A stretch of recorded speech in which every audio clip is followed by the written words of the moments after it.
Hey, it's Luke.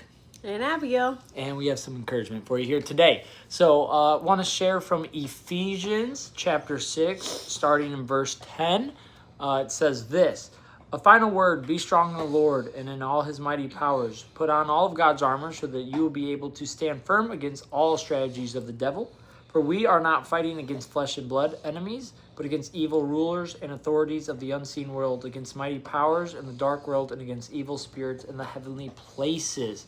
Okay, so the reason I think many of us have felt a certain way about these past events is because the battles that are constantly taking place in the spiritual realm kind of poured over into the physical realm.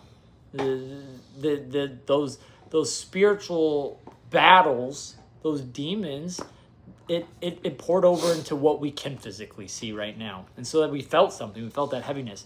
But the Lord goes on to tell us in this chapter about putting on the Lord's armor.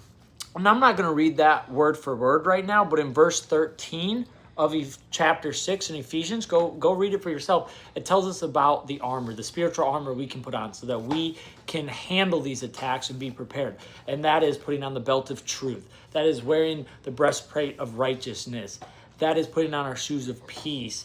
That is having our shield of faith, our helmet of salvation, and our sword of the Spirit, which we know is God's word, it tells us. So continue to walk in the full armor. It doesn't say to just pick and choose and wear it here and there. No, it says to walk in that daily. It says to put it all on. And so I encourage you, put all that on, okay? Walk in that so that you're prepared to take on the devil and all the schemes, because we know he's only here to kill, steal, and destroy, all right? So anything to add, Abigail? No, I think that's good. I think, along that spiritual realm, a lot of it can be a mental game too.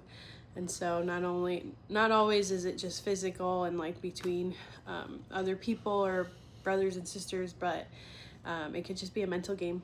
And it could be the enemy just giving you lies in your head and making you believe things that are not true. So put on the armor of God every day, stand firm on the truth of the God's word, and that's how we combat that day to day. Yep. All right, guys, we'll see you tomorrow. See ya.